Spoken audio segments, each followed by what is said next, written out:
Buenas tardes. Un placer y un honor estar con todos vosotros, con todos ustedes. Muchas gracias por haber venido. El silencio es para mí fundamentalmente una nostalgia, un pánico y una revelación. Y creo que para toda persona que se adentre en el misterio del silencio, tarde o temprano aparecen estas tres dimensiones: la nostalgia, el pánico y la revelación. Nostalgia porque todos intuimos de un modo o de otro que el silencio nos hace bien, que nos es necesario. Hasta el punto que me atrevería a decir que el problema número uno del hombre contemporáneo es la dispersión. Estamos bombardeados continuamente por todo tipo de imágenes, palabras, sonidos, y sin un tiempo de silencio para digerir esas palabras, esas imágenes, esos sonidos, esas palabras, imágenes y sonidos no nos van a construir, sino todo lo contrario, nos van a destruir. Por tanto, el silencio como espacio-tiempo para recrear eso que nos va a permitir ser personas. Tenemos nostalgia de ese espacio-tiempo, tenemos nostalgia de ser aquello a lo que estamos llamados. Yo creo que lo que nos define como seres humanos es fundamentalmente lo que podríamos llamar el anhelo interior. Me gustaría subrayar mucho esta palabra, nostalgia y también anhelo. Tenemos deseos, tenemos instintos, pero todos tenemos también un anhelo de algo. Podemos llamarlo felicidad, podemos llamarlo búsqueda de plenitud, de realización. La vida interior no es otra cosa, en mi opinión, luego podemos hablar sobre ello, que habitar en ese anhelo, mirarlo y convivir con él. El silencio es también un pánico.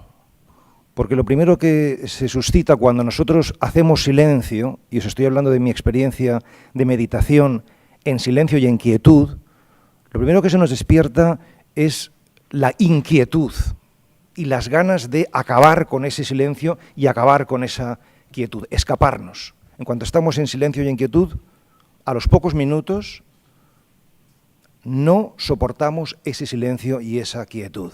Y la pregunta es ¿por qué? ¿Por qué si tenemos esa nostalgia, esa sed, cuando llega el momento de sentarnos en silencio y en quietud, no lo soportamos? O me atrevería incluso a decir, no nos soportamos a nosotros mismos y necesitamos volver a llenarnos de ruidos, de imágenes, de sonidos, de palabras. Y la respuesta a esa pregunta, ¿por qué huimos del silencio? ¿Por qué somos maestros de la fuga? ¿Por qué huimos permanentemente de nosotros mismos?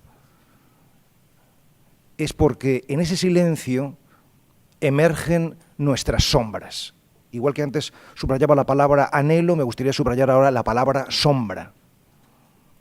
Porque no somos los seres humanos solamente belleza, verdad y bien, como nos gustaría ser, sino que también somos, y de manera constitutiva, codicia, ambición y vanidad. Codicia en el tener, ambición en el poder, vanidad en el ser. No queremos que eso nos constituya y, por tanto, en cuanto aparecen esas sombras y en el silencio siempre emergen tarde o temprano, escapamos. Y, por tanto, no hacemos la experiencia que el silencio nos puede aportar, porque huimos de él. Cuando tenemos un problema, una sombra, los seres humanos tendemos a solucionarla por una doble vía, la vía del pensamiento y de la acción. Pensamos cómo solucionar ese problema y ponemos en práctica una serie de acciones para solucionarlo. Así se pueden resolver los problemas prácticos, pragmáticos de la vida, pero los problemas de fondo no se resuelven de este modo. No se resuelven por la vía del pensamiento o de la acción. Nosotros hemos tomado estas vías como las únicas posibles. hasta el punto que hemos llenado nuestra cabeza de ideas, estamos permanentemente pensando y hemos llenado nuestro día de actividades, estamos permanentemente haciendo, de tal modo que no hay espacios-tiempos de silencio o de algo más. Los verdaderos problemas no se resuelven por la vía del pensamiento o de la acción, sino por la vía, lo digo tal cual, luego lo podemos debatir, del silencio o de la contemplación y el padecimiento.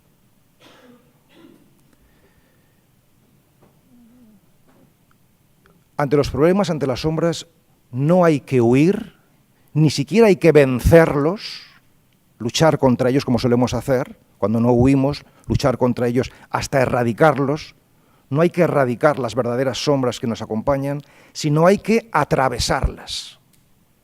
Y esto es la experiencia de meditación seria, es decir, continuada y constante.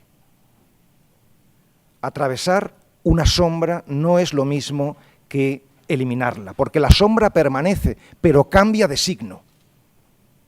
De tal modo que lo que es una adversidad pasa a ser una oportunidad.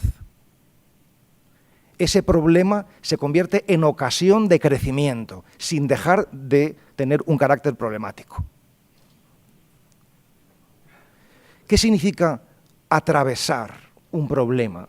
Atravesar un problema significa redimirlo. Y recupero aquí una palabra de la tradición cristiana, que es la palabra redención, que está completamente olvidada en el vocabulario cristiano. ¿Y qué significa redimir? Estoy seguro de que si en una asamblea cristiana preguntáramos qué es redimir, poca gente sabría dar una respuesta más o menos cabal a esta pregunta. Y para mí la respuesta, después de pensarlo mucho, es esta. Redimir es sufrir con amor, sufrir por amor. Si una sombra, sea cual sea, una enfermedad, una soledad radical, una incomprensión, si una sombra se sufre con amor, esa sombra puede redimirse. No deja de ser sombra, pero deja de ser venenosa. Y no se convierte en causa de degeneración o decadencia humana, sino en causa de realización personal. Por tanto, el problema del silencio es este. ¿Hasta qué punto estoy dispuesto a contemplar y a padecer? Porque el silencio, la experiencia de la meditación en silencio, es una experiencia de combate. No es un estado de bienestar, al menos en mi experiencia, sino una lucha porque hay que entrar en el corazón de las tinieblas. Y eso nos produce pánico.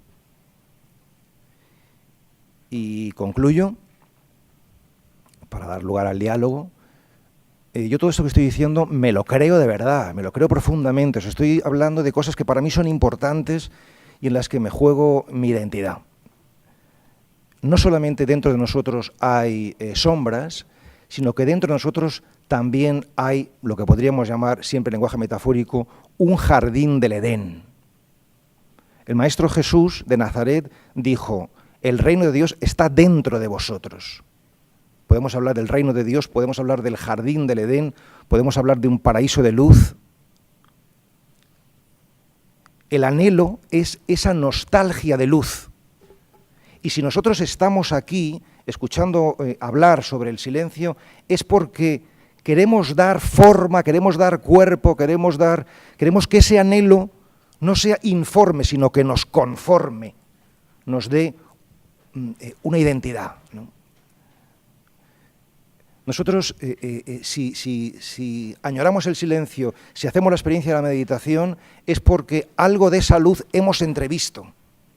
Y esa luz, que cuando aparece es una revelación, una auténtica revelación, ¿qué es lo que está iluminando? No ilumina otra cosa que a nosotros mismos. Es nuestra identidad. Es el descubrir quiénes somos. Y eso no es una conquista, eso es una revelación a la que se va accediendo poco a poco.